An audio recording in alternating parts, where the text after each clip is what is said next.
Hello, my name is Talia, and I am a recovering control freak. I first just wanted to start by saying thank you to everyone who saw my first video. That was really exciting for me.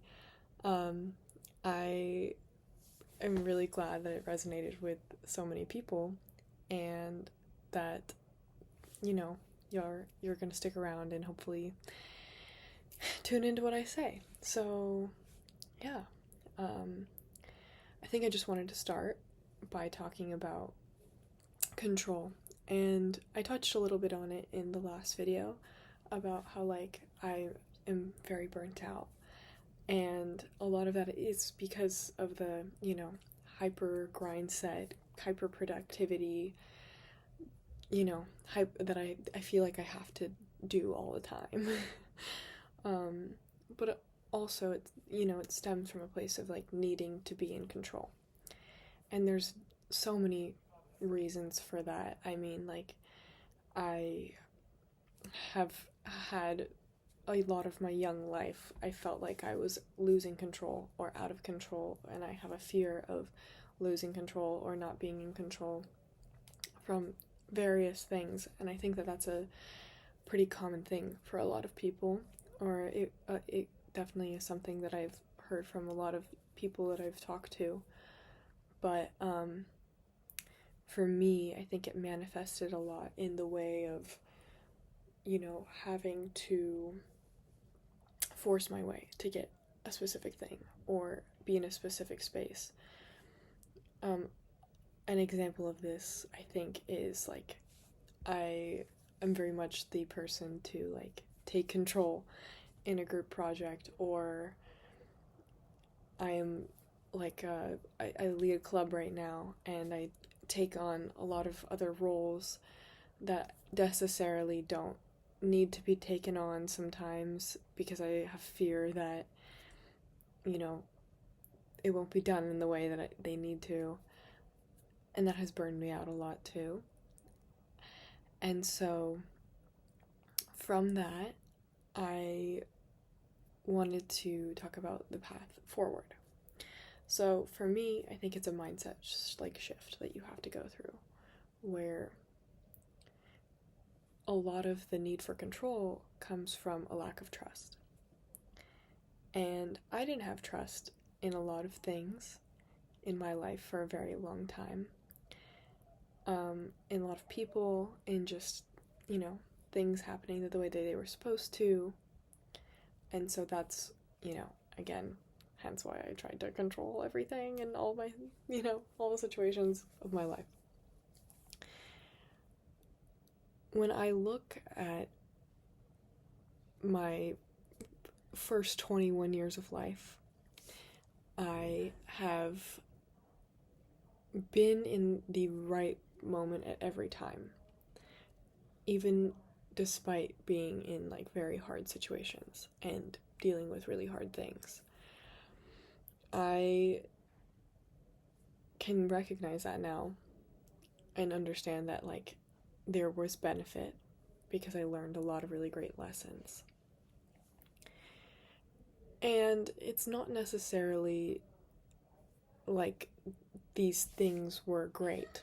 Of course not. And I think, I every day is a battle still, grieving these things. Trauma comes up a lot. But I'm still very grateful that I had the opportunity to learn these lessons early, because it has put me in a space that I've learned them younger rather than later. So I know more now, I guess. But because of the understanding that I am so grateful for the way that I have been able to learn and be where I am now, despite all these things, I have trust. And so switching that mindset and feeling like that things are going to happen because you're here now. You're alive now. You've gotten through all the mess before you. You can handle more. you can tackle anything. I think I didn't give myself a lot of credit in my ability to tackle things, maybe. I just felt like I had to control the way that they happened to me, if that makes sense. I'm kind of rambling, but I guess that's what this is. And so having that trust allows you to realize that there's not a need for control. And control can manifest in like so many different ways too, outside of just like my group project example. Another example would be like in relationships with when you look at like avoidant and anxious attachment styles. I was a anxiously attached person in my relationships for a very long time. Like I was very suffocating, I think, to my partner. But there was obviously also a reason for that. Like it was very much like a situation that kind of cultivated that attachment style out of me.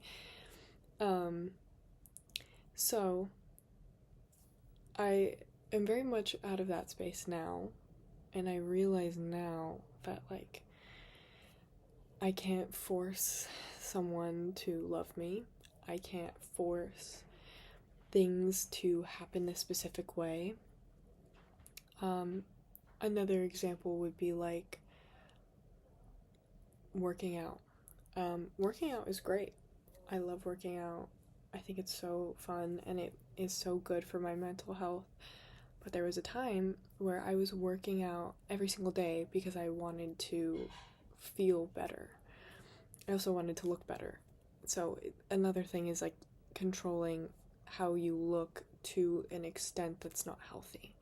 I think there is beauty and comfort and, you know, honoring yourself and your body and like taking care of it, but you can't slave yourself, you can't kill yourself over achieving a specific look, because at that point it's like it's like there's a lack of it.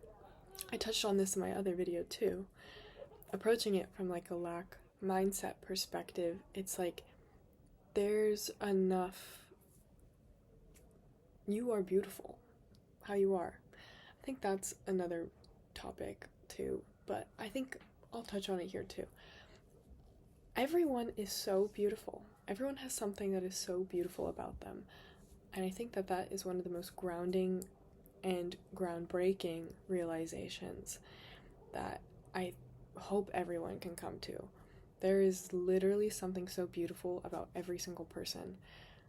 One of the most amazing things is when you can just sit in like a public space and people watch and just find the beauty in every single person that passes by.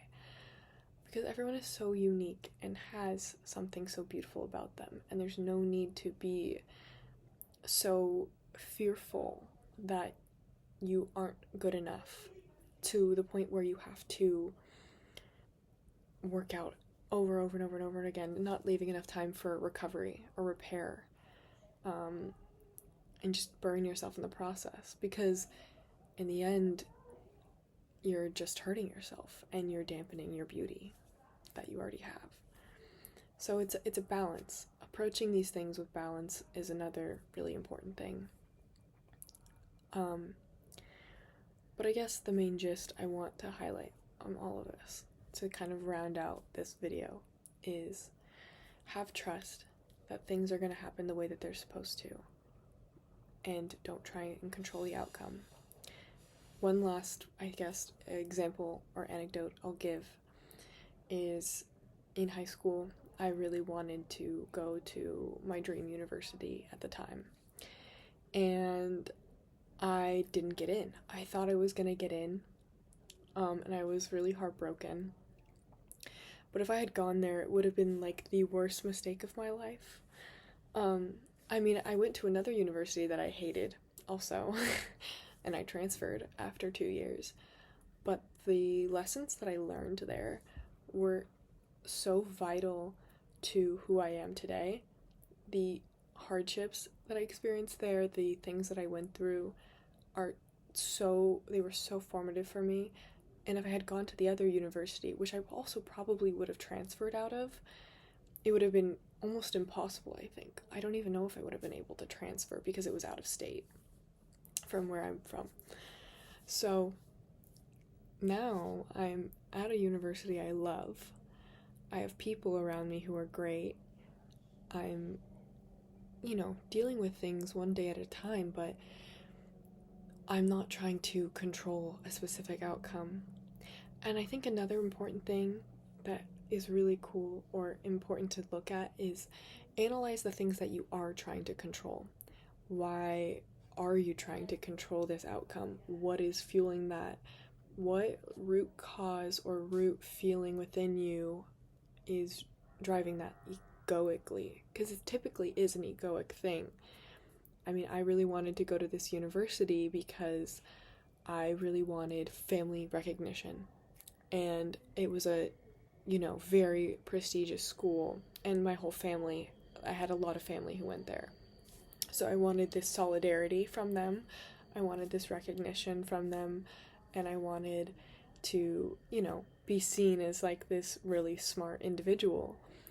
I went to another school that was, pretty good too, and was, nice and recognized, but it was not my first pick.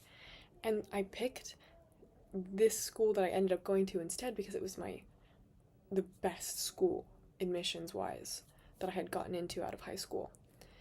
And I didn't even regard the fact that on paper, it just made no sense for me to go there. Like, it was a private religious school, which doesn't really align with me or what I want out of a university. And so I egoically just really, really wanted to go to the best school I got into. Again, I don't regret it, even though I picked wrong, I guess. I don't regret it at all because I learned so much. And now I'm at an amazing public school, very widely recognized. Like, I'm really grateful. I'm so grateful for that. And I didn't force this. I didn't, I just kind of went with what felt right. And that's another thing. I think choosing what feels good, what makes you feel like intuitively, like what your gut is telling you feels really good. My gut was telling me not to go to the other school that I went to. But I went because I wanted the recognition in some way that I wasn't getting because I wasn't able to get into the other school. So, yeah, I think the main three things: trust, and don't try and force an outcome because the right things will come to you, and everyone's beautiful. I guess the fourth one would be like, I guess the fourth one, it slipped out of my mind. You heard it though, I'm sure. Thank you for listening, and I hope that everyone has a really great Halloween. I want to hear what everyone is going to be for Halloween. I am going to be Chica from Five Nights at Freddy's, so I'm really excited. Okay, until next time.